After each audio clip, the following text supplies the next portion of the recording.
Hey folks, and we are back here at the GameSpot stage at E3 2014. Once again, I'm your host Sean McInnes, and I've got Mark Darrah from BioWare, the executive producer on Dragon Age Inquisition. Yep. Mark, thanks for joining us on stage. Oh, it's great to be here. So you guys have been getting a pretty good amount of buzz so far here at E3. Yeah, it's been a good E3 for us. Yeah, we've been showing a lot of the game, so it's been getting a lot of good buzz. I mean, people seem to have responded really well to the direction that you guys are going with Dragon Age Inquisition, which in my estimation, if I had to describe it in a nutshell, which is just blow up the game, expand the scale, and give it the kind of like visual identity that it's never really had in the past, this like really, really intriguing art style while just expanding the whole thing, right? Yeah, really, I mean, this is in a way really the Dragon Age game we've always been trying to make or wanting to make. We just haven't had the time or the scale to do it.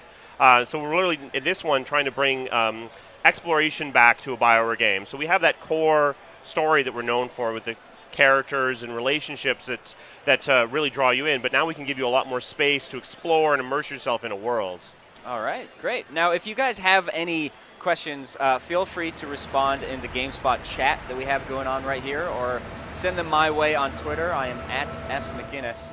Let's take a look at the footage that you guys have brought along here. Can you describe this particular area? Yeah, so this is actually the Hinterlands. It's actually an area that's just outside of Redcliffe Village for people that are familiar with Dragon Age.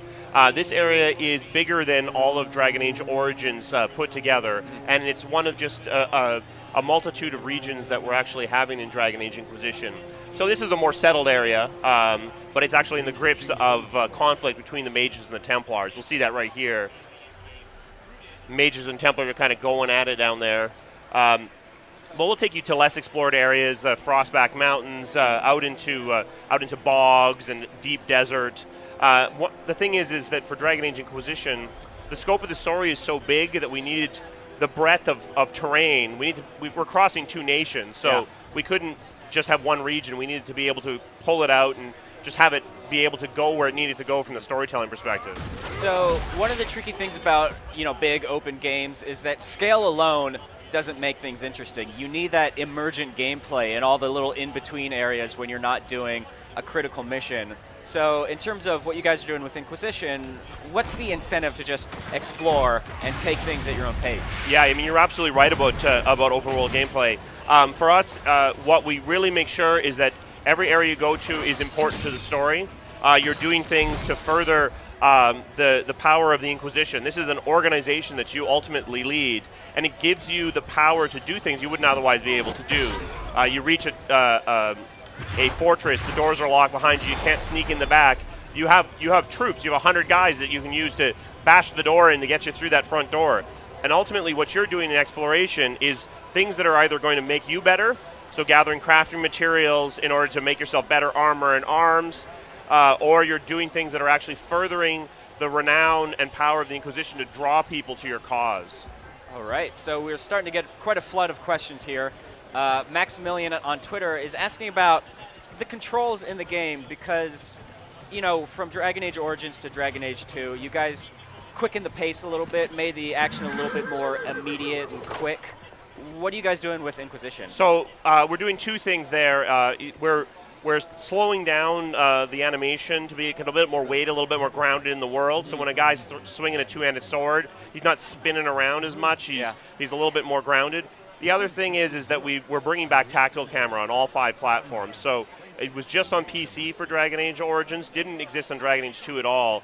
Here you're going to be able to pull the camera back, really look at the battlefield, consider what you're doing, and really give that really fine control. If you want to do that, you'll also be able to control the game completely in real time if that's the play style you prefer. Now, what was the reason behind bringing that tactical camera back? Is it just something that you are able to do now that you got more time and you can fine-tune it? Yeah, it's partially that. It's partially just that ultimately this is a game about leadership. This is a game about controlling a group, both the Inquisition but also your party, and it just felt very much, even just from a storytelling thematic perspective, was a very appropriate thing to bring back. All right. Let's see here. A lot of questions about romance options. Yeah, we always get a lot of questions about romance options. So let's just describe it in a nutshell, because BioWare has always been very progressive about that type of thing and giving just players options and not forcing them to to live their character in a very particular way. Yeah, I mean, I think options is a very good way to put it. We definitely want to make sure that you have as much control over the way you play your character and the way you interact with other people. So that does mean romances are totally optional. We're going to try to make it as clear as possible when you're crossing that line, so you're not stumbling into a romance option by mistake. All right.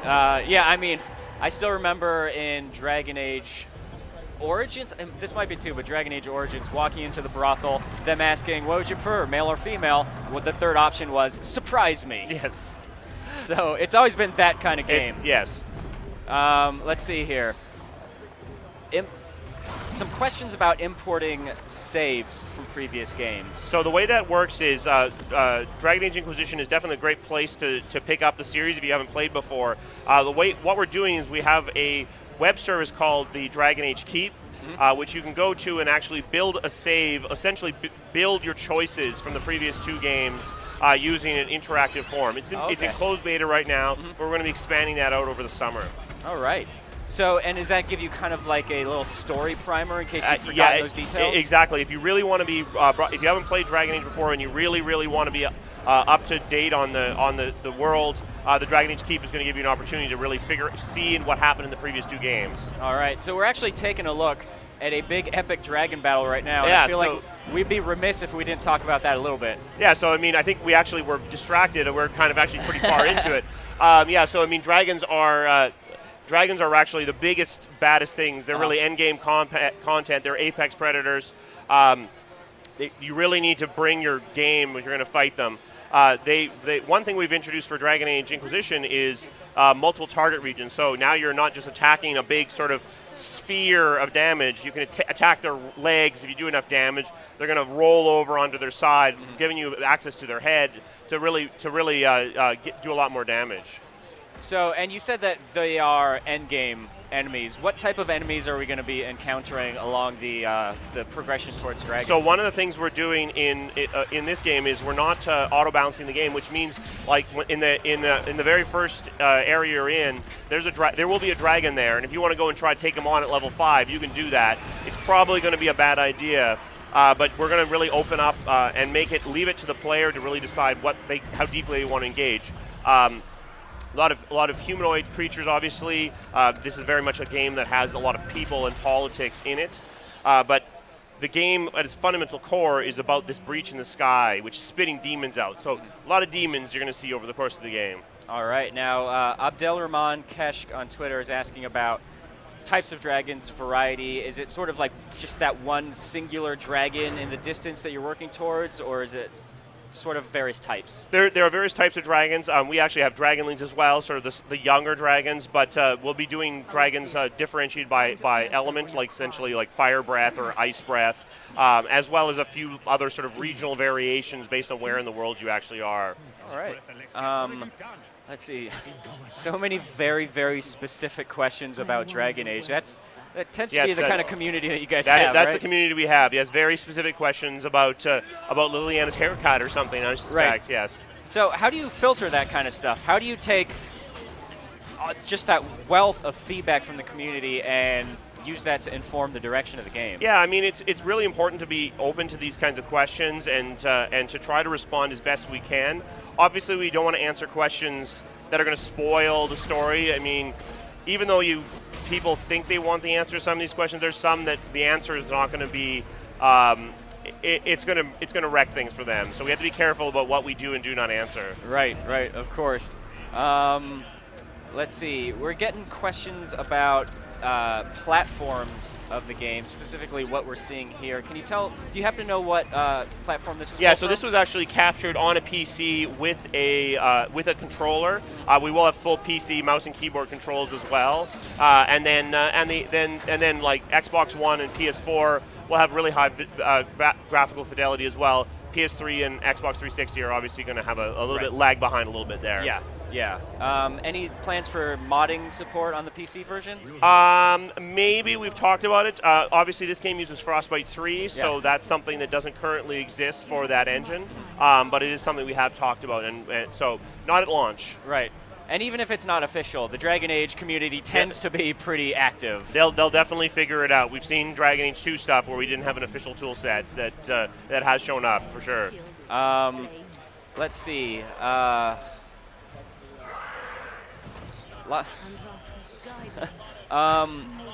So we talked about the importing of saves and how you guys are building that tool to create your own save file in case you don't have that in case you don't have that anymore. But in terms of what you're importing, how much does that affect the events of Dragon Age Inquisition? Jared Richard on Twitter is actually asking about that specifically. Yeah, so one thing that Dragon Age has always been about, it's much more about the world and the time than it is about a specific character. So what that means is there's sort of choices you've made that matter for the world, choices you've made that matter for characters, and those are very important. So, who's the king from Dragon Age Origins? That's really important. Ultimately, who the Warden romanced, that's actually important too, because we have characters that return. It's important to know if Morgan had a relationship with that Warden character.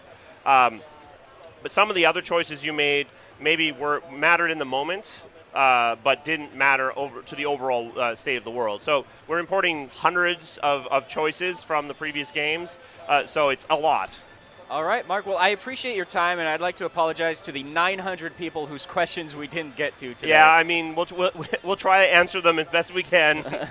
All right, great. So there you guys have it. That was your look at Dragon Age Inquisition, courtesy of our friend Mark Darrah from BioWare. We're going to cut to a little break here, but we'll be right back with a check-in with none other than the host of Analog on GameSpot, Lisa Foyles.